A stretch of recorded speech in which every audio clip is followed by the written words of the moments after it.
All right. Hello, everybody. Good morning. Yeah, woo, Friday. Thanks for coming.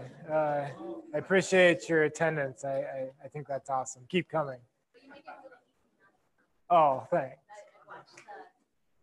Oh, yeah, the video. Yeah. Yeah, we she said she was watching the videos that I've been putting up. So that's good. Would you question for all of you? Question for all of you. Would you like it if I also posted the videos on YouTube so you can use some of the YouTube controls? Like skip ahead 10 seconds mainly was the one that I thinking of. Yeah. Yeah, because it's really cool with the Zoom with that link. You can click on the transcript. So if you scroll down the transcript, you can click and then replay what I say or see where I'm talking about a certain subject and click there as well. So yeah. All right. So I'll try to get that done sometime soon. Yeah, let's start with announcements. So I put some recommended problems up for chapter 4. There are also recommended problems for chapter 3. Those are, I've got all of them up here on Moodle. I just posted that this morning. So this is for the first 7 chapters. There's some recommended problems there if you're interested.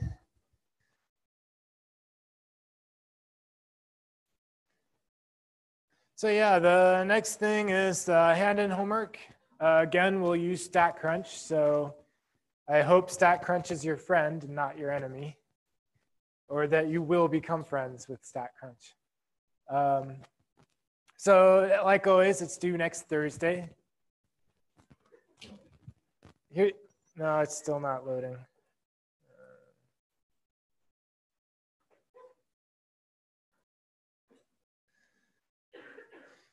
All right, so the online homework is due next Monday.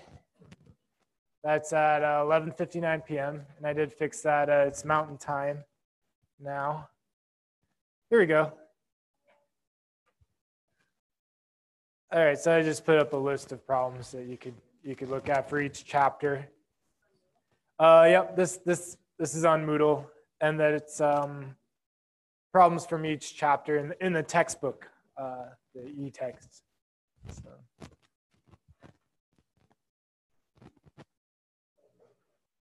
All right, last but not least, if you have a makeup, like if you have some kind of a school-sponsored event going on over Thursday during lab, we can do makeup labs, and we're actually doing a makeup lab this next week. On Monday is when we're doing it. So, but just email me about that if you have a conflict, if there's some kind of a game or some kind of a field trip or some other kind of event going on, or a funeral or a conference. But yeah, the lab makeups are always before the lab, before Thursday. So either Monday, Tuesday, Wednesday, that week. So, all right. So we want to stay ahead here. All right, so let's get into the notes right here.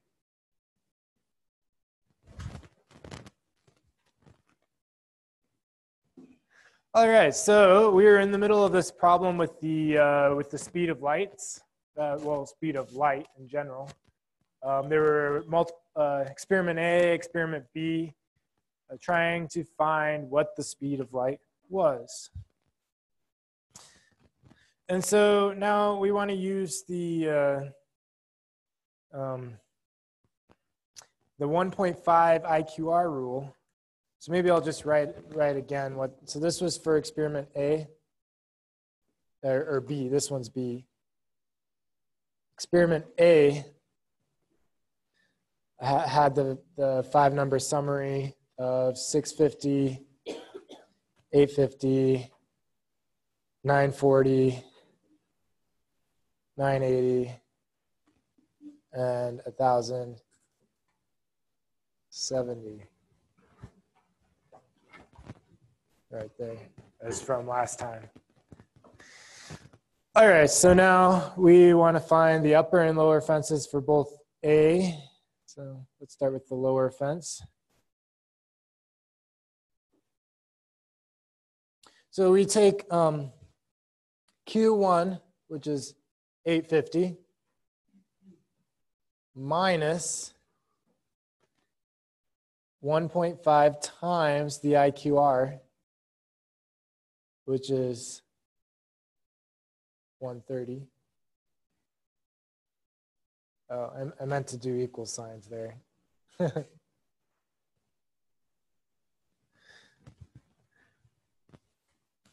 All right, and then that works out to be 655. And we can do a quick sanity check. Yeah, that's a fairly low number as far as where these are. All right, upper fence. Here we work off of Q3, which was 980. And we add 1.5 times the IQR.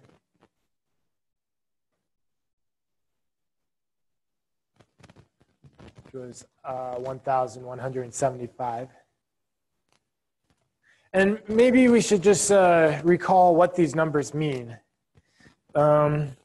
They're not very convenient units because they are, well, they're in kilometers per second, but they're 299,000 kilometers per second more than the numbers I'm writing, just so it's easier to read. So we don't have all these massive numbers.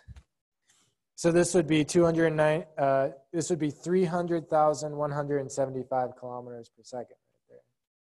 Would be the upper fence. And then we could look back on the previous page, on page 49 in the course pack, and we can see if there's any outliers.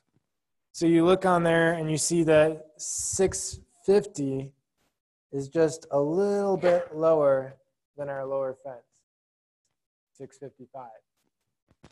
So 650 is an outlier.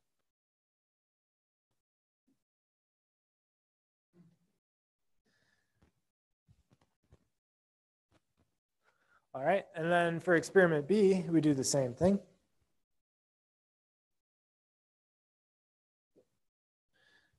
So we take Q1 was 805. Subtract 1.5 times 55. And if my math is right, should be 722.5.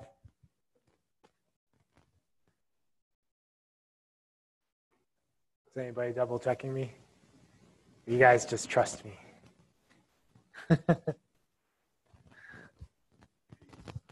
All right. And if you know what I'm doing, you can just do it on your page. You don't have to copy. You can do it yourself. Upper fence. We've got 860 is the Q3, and then we add 1.5 times 55. And I got 942.5. And so if you look back on page 49, you'll see that 950 is an outlier according to our guidelines here.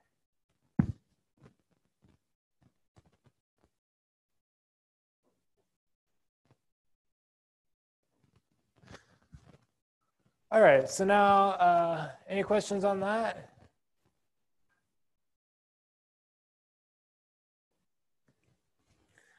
All right, so now we've got this table. Let's just fill this table out.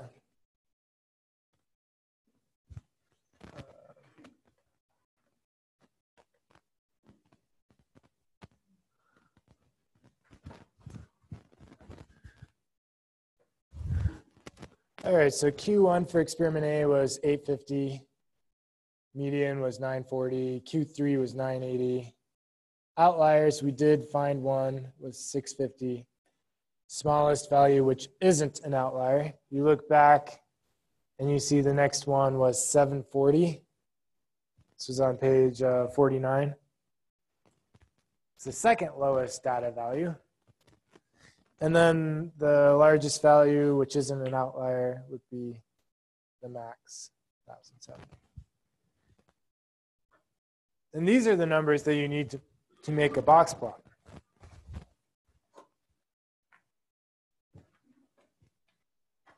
Next page.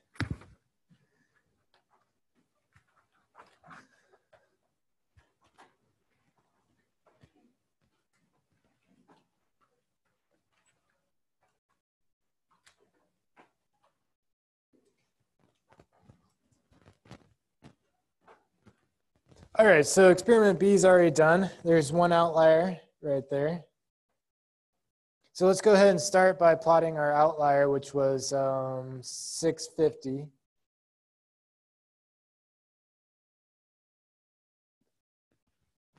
And then you can use a little circle or an asterisk, either one. I'm just doing a circle to be consistent with the second experiment, experiment B.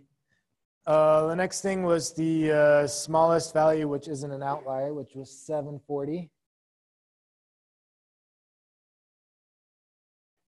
And then we've got Q1, which is 850.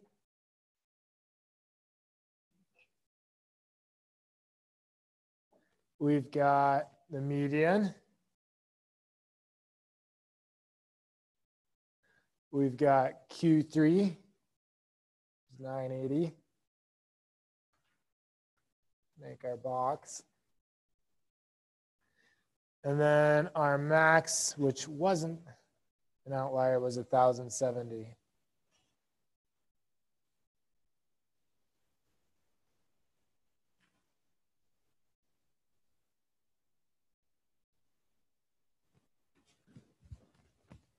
All right. So now we've got side-by-side box plots. All right, now we can do, we've already done a little bit of this, but let's just do a little bit of a refresher in case you missed it in the lab, or possibly the lab instructor. I said you could do, the lab instructor could do whatever example they wanted, but I gave them a caffeine example with the side-by-side box plots. So let's go through this together. So we want to compare these two box plots. And so we look at which group tends to have larger values. And we compare the medians. So the center of the data tells you where the data is. So where is it located? So experiment A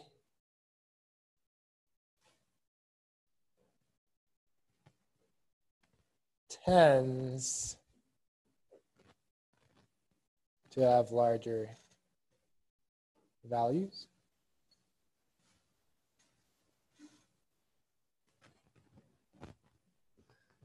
Than experiment B.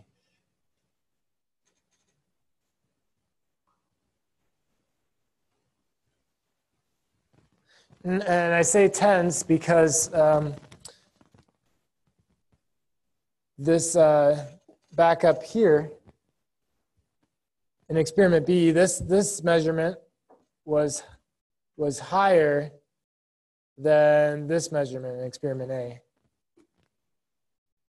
So some of these measurements are higher.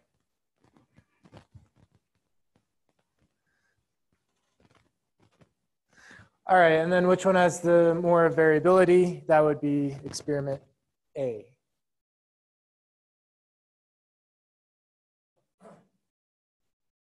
We look at the IQR as usually the best way. So back here again, you see the experiment A has a taller box than experiment B. And that's how you know what the IQR is. All right. So sometimes it might be good to note what the mean is or standard deviation. You can just, for the mean, you could draw like another, well, I would just like mark it if you wanted to say what the mean was.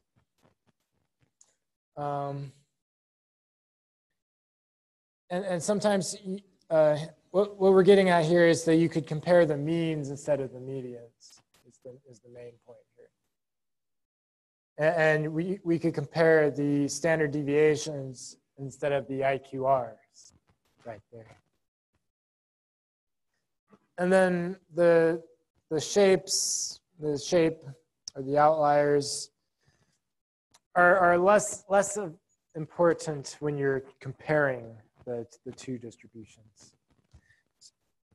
So usually outliers are like a one-time thing, so it wouldn't make sense to compare outliers so much. All right, so let's go ahead and write this in paragraph form, or just several sentences.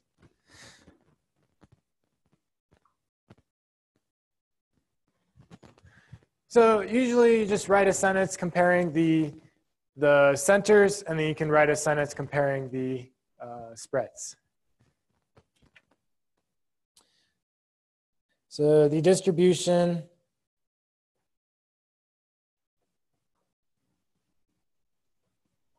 of measurements of the speed of light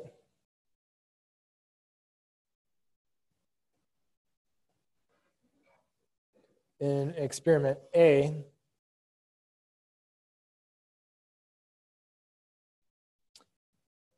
tend to be,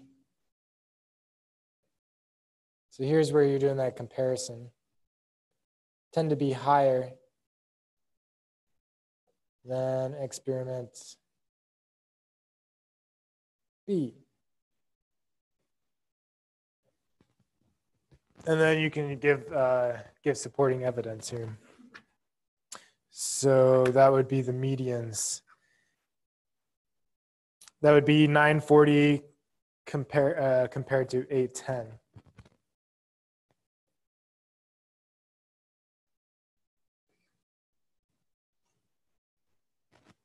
All right, there's your first half of that. And then you say that also, well, experiment A also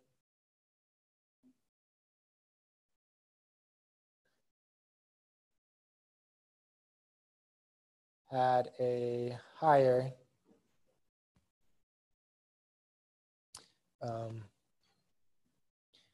variability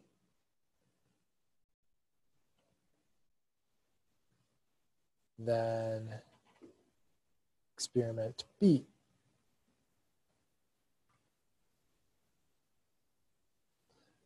Oh, the IQR of A was 130.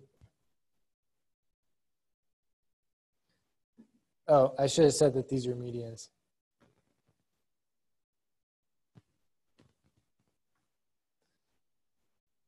Up there. 130 IQR compared to 55.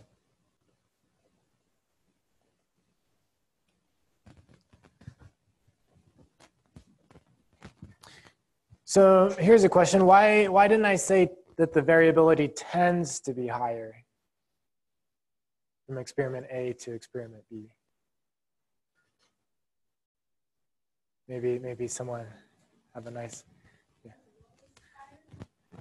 yeah, it was. Instead of it being a tend, it actually was. So the spread takes into account all of the data points. or at least describes most of them. And there is one number for the measurement of spread that we're using here. Yeah.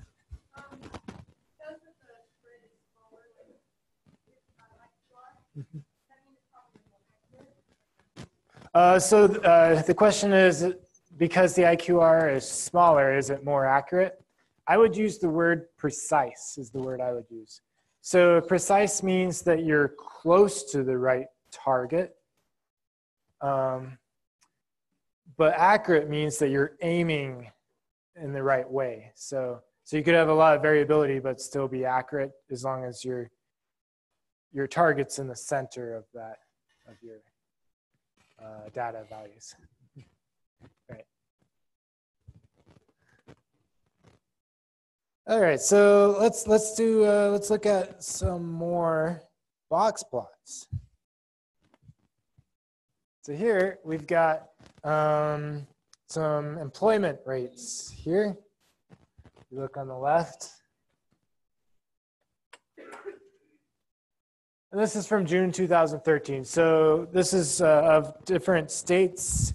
And then the box plots are of each of the regions. So we've got Midwest, Northeast, South, and the West. And then we can compare, okay, which one tends to have the highest unemployment rate, the region. So here we look at the largest median would be Northeast.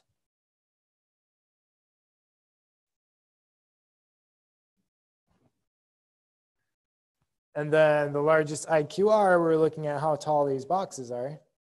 And we see that the Midwest has the largest IQR.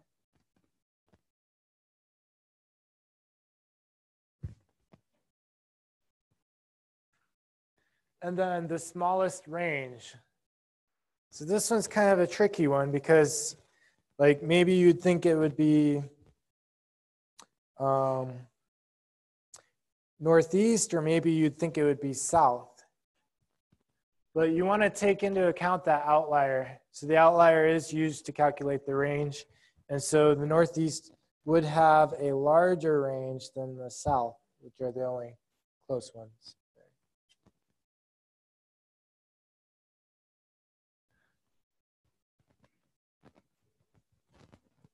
All right, so South has the smallest range. And then the state with the highest unemployment rate in the US. Yeah, it's up here in the West.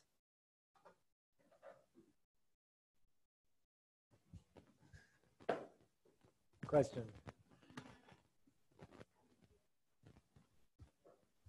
Oh, explain again with the smallest range? Is that? Okay. All right, so the smallest range, we're looking at the distance between the lowest and the highest. And that also includes outliers. Yeah, and then here we see that it's the smallest distance. All right. Any other questions? Yeah, box plots are pretty cool. You can get a lot from those.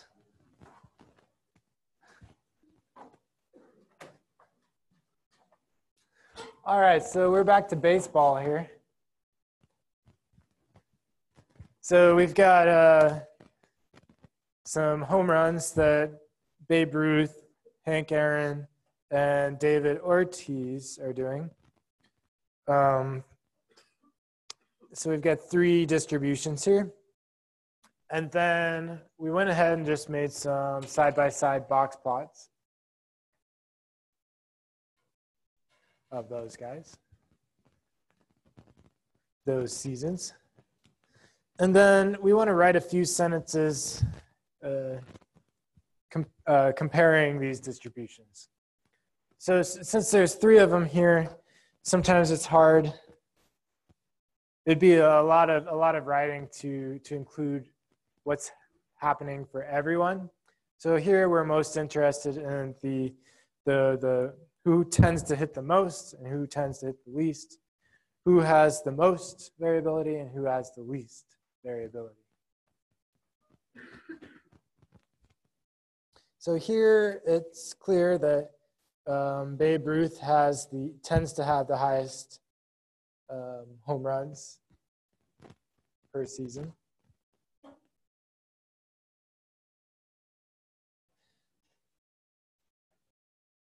Babe Ruth tends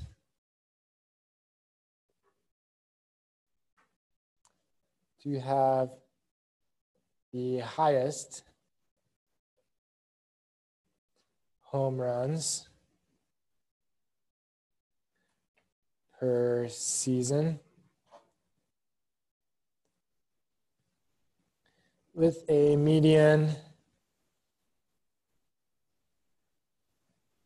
of about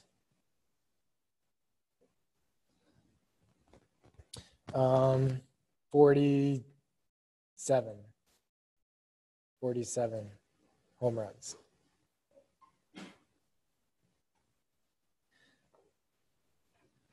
And Ortiz the least.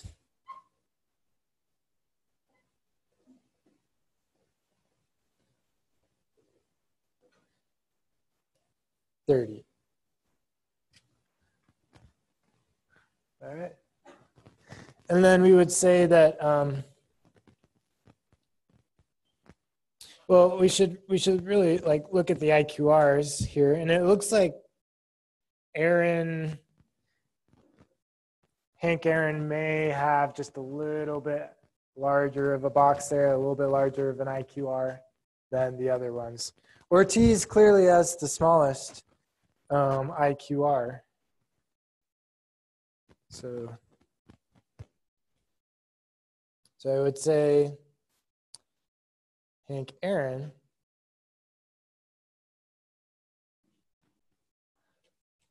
has the highest variability.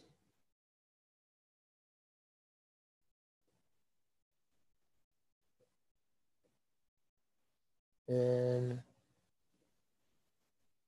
home runs hit per season.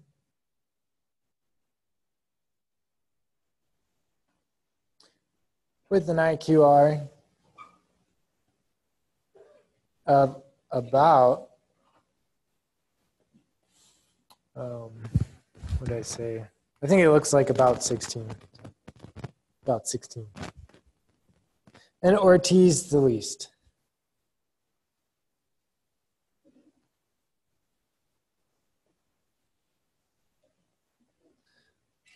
I'm going to say that is about,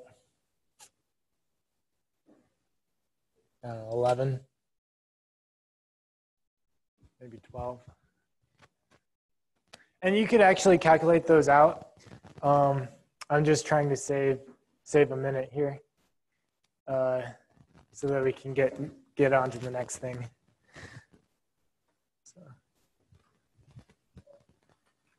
All right, so something to note is that you can decide what a box plot somewhat or roughly looks like based off of a histogram, but you can't go the other way around. So just looking at a box plot, you can't know exactly what the histogram is going to look like. I'll show you an example on the next page.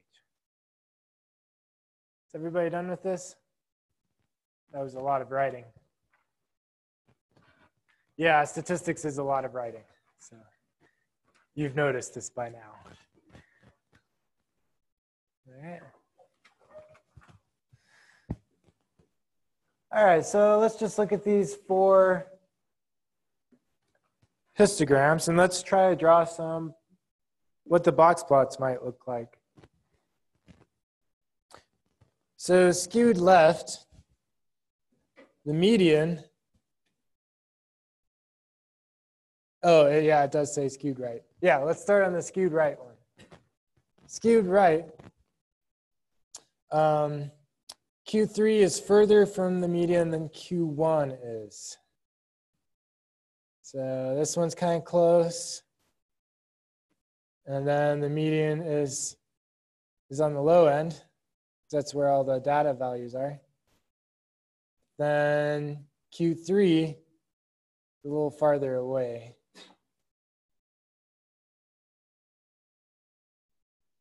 We might get something kind of like that.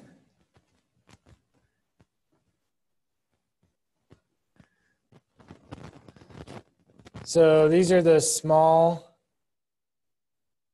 values. And here are the large values up here.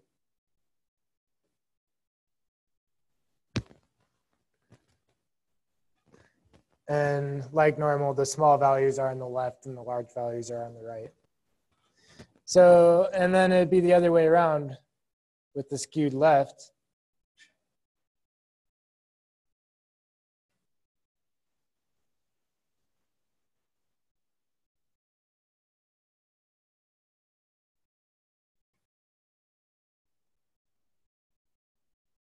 Kind of like that.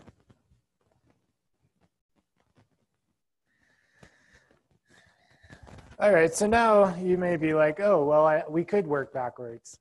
But then these last two illustrate that there's an issue there. So unimodal symmetric may look something like this, where the median is smack dab in the middle. But then with the bimodal shape, bimodal symmetric, we could get the same box plot. So the median could still be in the middle here. But the shape is quite a bit different.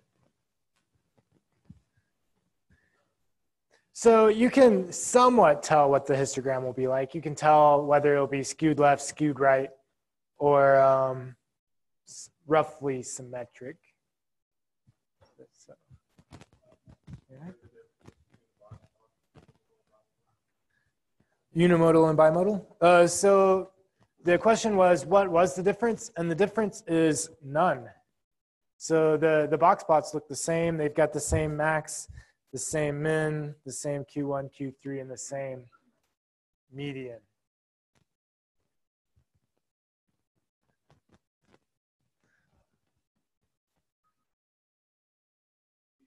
And then this is just written in words here. The rights, you could read that.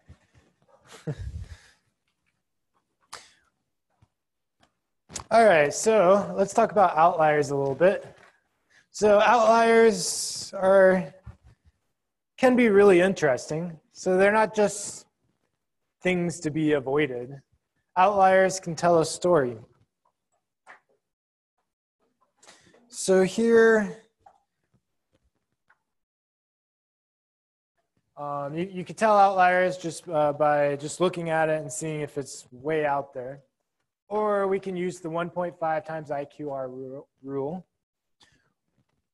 But then when you see an outlier, you should try to track it down. Like, is it just an error, or is there some reason that there was this, such an outlier? So for example, there was some tornado data. I think there was. Maybe that's made up. Oh no, yeah, that's true. It's on page 47. There was a list of tornado data in the course pack. So there was this an outlier of 553, which is way out there. But if you would dig a little bit more, you could see that in 2011 there was a lot of deadly tornadoes that year.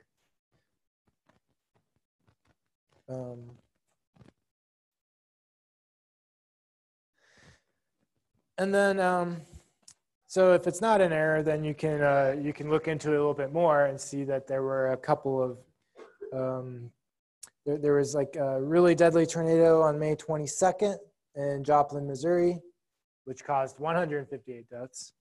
And then there was a bunch of tornadoes in April 25th through 28th in southeastern USA, which caused 325 deaths.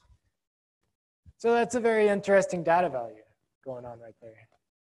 All of those tornadoes. And we don't get a lot of tornadoes up in Montana, but occasionally there are some. So. Yeah, I've never heard of there being a tornado in Missoula. Is there? Anyone ever heard of that? Or Polson is the. Oh, wow. Wow. Yeah, yeah. So Polson is the closest we've heard. There, Billings. Yeah, there's. If you do see tornadoes, usually they're out on the plains of Montana. So, yeah.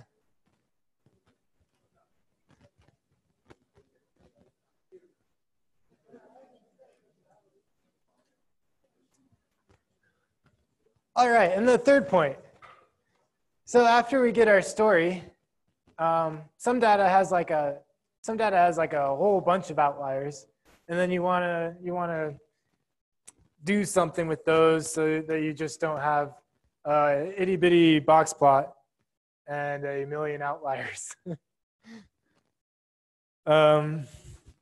What you do with that is you could use logarithms, and that'll help you. Help it become a little more symmetric, easier to look at. So, and then also the fourth point is don't just throw away an outlier without telling your reader about it. And then you might also want to do the analysis with both the outlier and without the outlier. All right, so let's talk about doing a re-express the data. So all that is that if data is positive and right skewed, which happens a fair bit, it can be useful to do a log transformation. And all that is log is like counting the zeros of a number. So if a number is really huge, like 1,000,000, that would be log 6. If a number is like 1,000, that would be log 3. So it's a way of bringing those really large numbers and bringing them back down to earth, so to speak. And you apply this function to all the numbers, all the data values in the data set. So I would like to go through that with StatCrunch so we can see how to do that. All right, so I went to, question.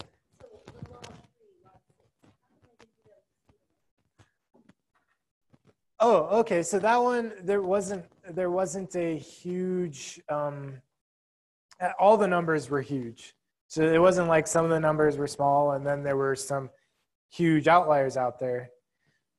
So maybe if I just throw this up real. Let me just throw this up because the picture will probably make a lot of sense. So here, this data, all you see is outliers. So with the speed of light data, you could actually kind of make sense without doing the re-expressing it. So yeah, so data like that.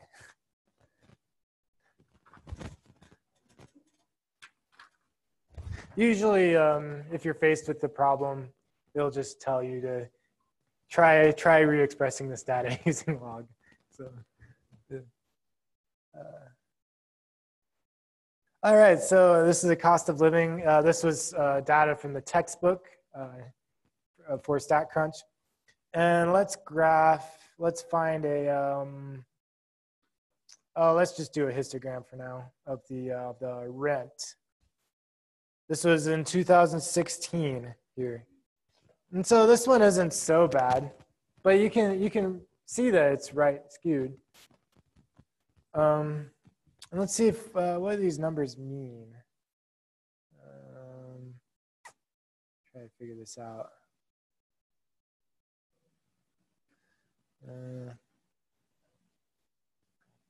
Oh, this is a rent index.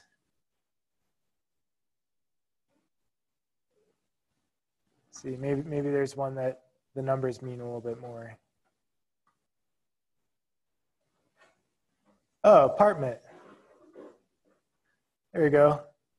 So we could get from 1,000 to like 3,500 for a 1-bedroom apartment. All right.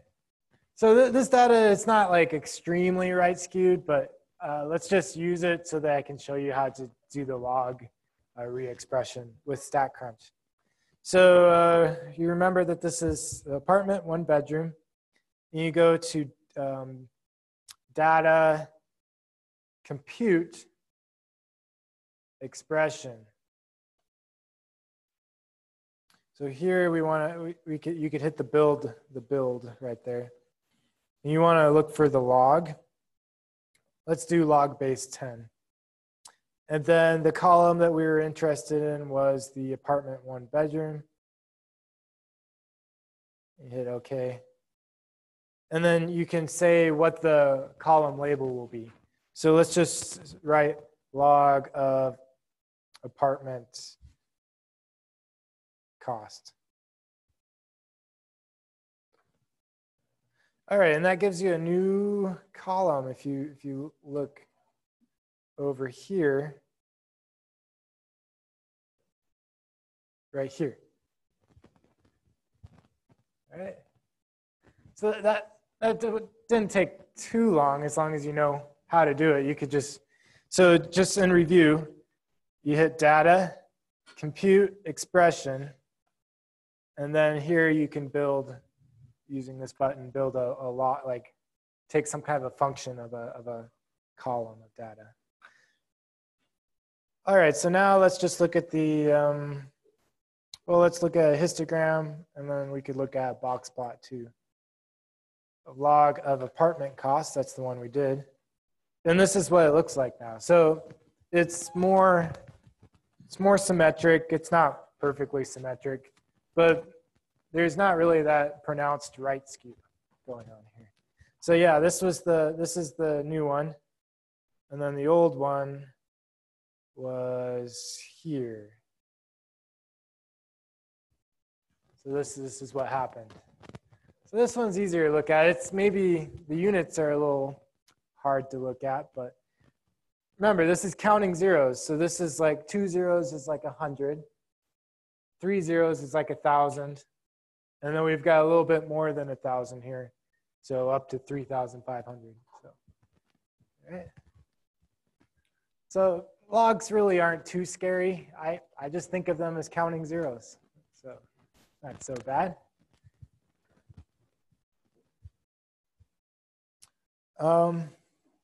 Yeah, let's look at a box plot since we haven't done a box plot yet. It's under graph like all the other ones. So we could graph log of apartment cost. Here, that's that one. And then we could graph the box plot of the original.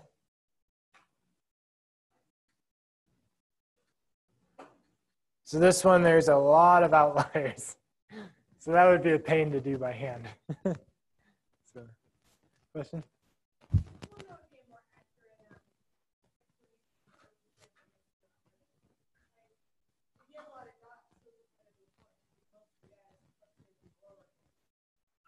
Right. So they're both equally accurate.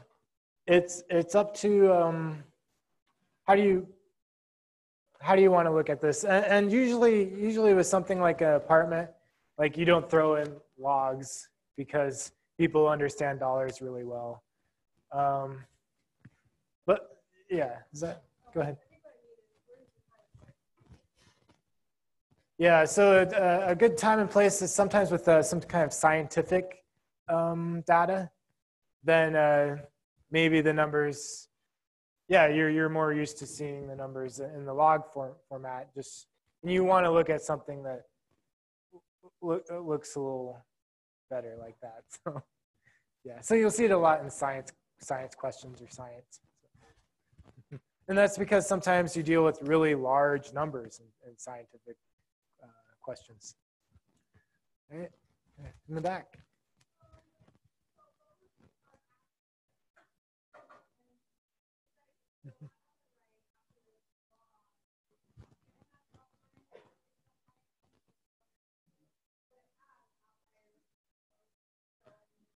Yeah. Yeah, outliers, remember, it's not a sacred rule. It's just the 1.5 times IQR. So when you put the data through that function, the IQR is expressed differently. So the IQR you use now, you end up with less outliers. Okay. All right. It's just like a couple minutes left. Yeah, let's look at, let's do one more page in the notes. We're on page 57 now. 57.